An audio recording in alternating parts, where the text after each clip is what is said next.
Hello दोस्तों। बिहार जो आपके शिक्षक भर्ती है उसके लिए जैसे आपका जो भारतीय राष्ट्रीय आंदोलन है अलग से टॉपिक दिया है। अच्छे क्वेश्चंस जो हैं अब इसमें से पूछे जाएंगे। तो अपन जो बीपीएससी में अब आपकी जो भी रिसेंटली या प्रीवियस जो आपकी एग्जाम्स हुई है उनमें जो भी क्वेश्चन पूछे गए वो सारे अपन कवर कर रहे हैं इस क्लासेस के माध्यम से। तो आप चैनल को सब्सक्राइब कर ले और साथ में बेल नोटिफिकेशन को ऑन कर ले ताकि आगे की जो क्लास है उसकी जानकारी भी आपको मिल जाए। तो देखो, भारत में 1612 में अंग्रेजों ने अपनी पहली फैक्ट्री कहाँ स्थापित की थी? भाई अंग्रेजों ने 1612 में अपनी पहली फैक्ट्री लगाई थी। और दोस्तों ये जो फैक्ट्री है वो सूरत में लगाई गई थी। कहाँ पर लगाई थी? सूरत में लगाई थी। ये आपको पता होना चाहिए। तो ऑप्शन जो डी है वो आपका जो है इस क्वेश्चन का सटीक आंसर रहने वाला है।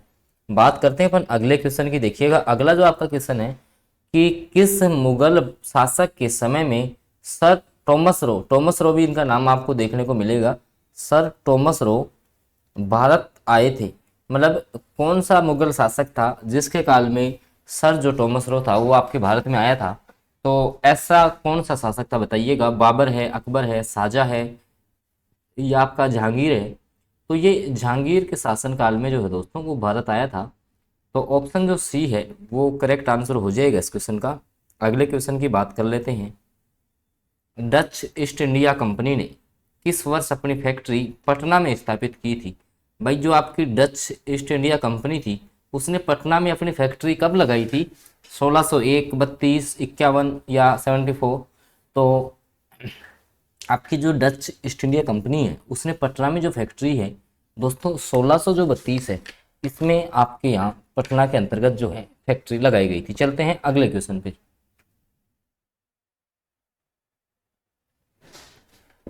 अगला जो आपका क्वेश्चन है दोस्तों, पुर्तगाली उपनिवेश कहने का मतलब भाई पुर्तगाली उपनिवेश का प्रथम जो वायसराय है भारत में कौन था? कहने का मतलब जो आपके पुर्तगाली थे, जो आपके पुर्तगाली थे उनमें से आपका पहला वायसराय कौन था जो भारत में आया था?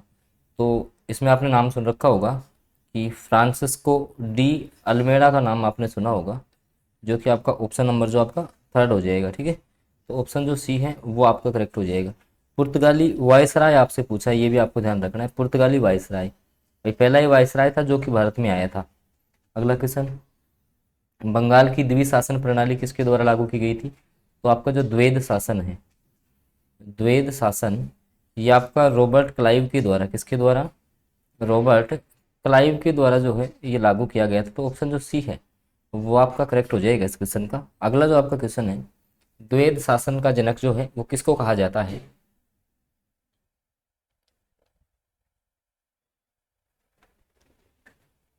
तो आपका द्वैध शासक का जो जनक है वो ध्यान रखना सर लियोनील क्रिस्टस को कहा जाता है। ठीक है, तो ऑप्शन डी करेक्ट हो जाएगा। अगला क्वेश्चन, वह प्रथा जिसके तहत किसान स्वयं भूमि का मालिक होता है सरकार को भू राजस्व के भुगतान के लिए जिम्मेदार माना जाता है?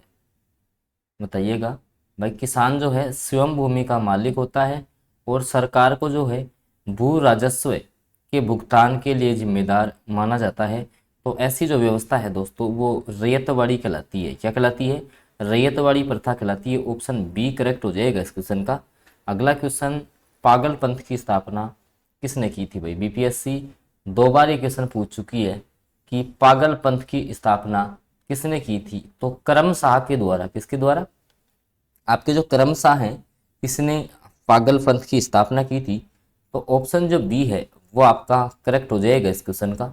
अगले क्वेश्चन की बात कर लेते हैं अपन। देखिएगा अगला क्वेश्चन है कि बंकिम चंद्र चटर्जी के आनंद मठ में, बंकिम चंद्र चटर्जी का जो आनंद मठ है उसमें किस विद्रोह का उल्लेख है? सन्यासी विद्रोह का, कूका विद्रोह का, नील विद्रोह का, संथाल विद्रोह का, या उपयुक्त में से कोई नहीं, या एक से अधिक सही हो तो आप ई ऑप्शन का चुनाव कर सकते हैं। तो देखिएगा आनंद मठ में जो है आपके सन्यासी विद्रोह का उल्लेख मिलता है। इसमें आपके सन्यासी जो विद्रोह था इसका उल्लेख मिलता है। तो ऑप्शन जो ए है वो आपका करेक्ट आंसर हो जाएगा इस क्वेश्चन का।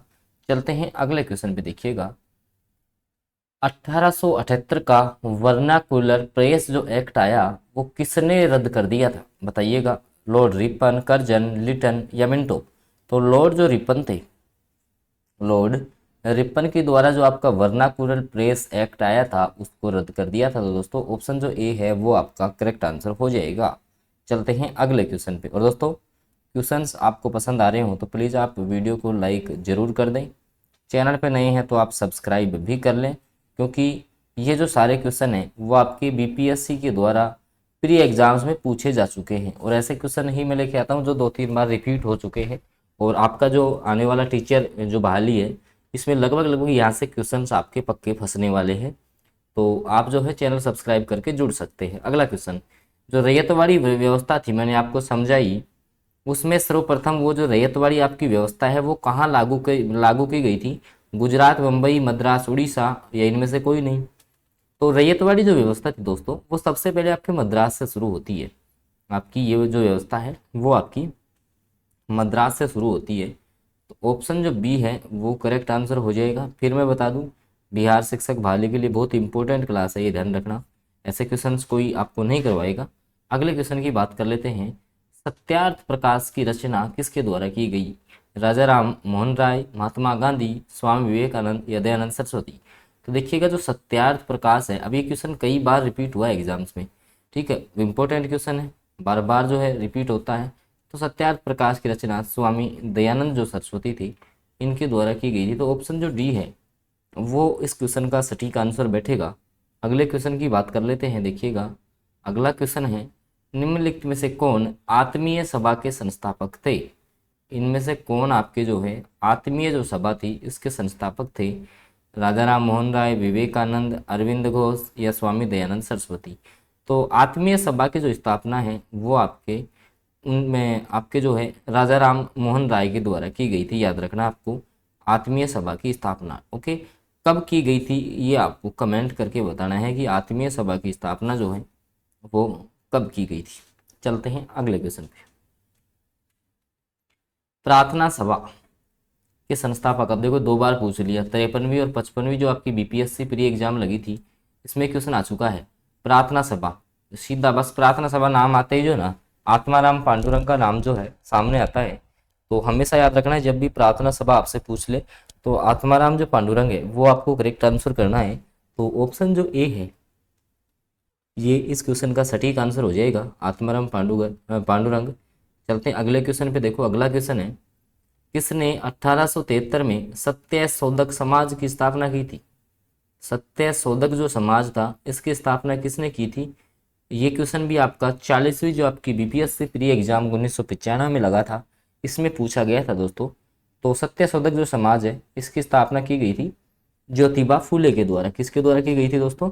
ज्योतिबा जो फूले थे उनके द्वारा आपके सत्य शोधक जो समाज था इसकी स्थापना की गई थी। चलते हैं अगले क्वेश्चन पे। देखिएगा अगला जो आपका क्वेश्चन है, तो दोस्तों ये कुछ क्वेश्चंस थे जो मैंने कल इस क्लास के माध्यम से कवर करवाए हैं दोस्तों। फिर मैं बता दूं यही क्वेश्चन हैं जो कि आपके जो अगस्त में आपका एग्ज़ाम होने वाला है उसके लिए इम्पोर्टेंट और कारगर है। तो प्लीज़ आप इसी प्रकार क्वेश्चंस के अपडेट पाने के लिए जो है आप चैनल को सब्सक्राइब जरूर कर लें, और साथ में जो है आप बेल नोटिफिकेशन को ऑन कर लें ताकि आगामी कोई भी न्यूज़ अपडेट या जो वीडियोज़ हैं उनकी जानकारी आपको प्राप्त होती रहेगी। धन्यवाद।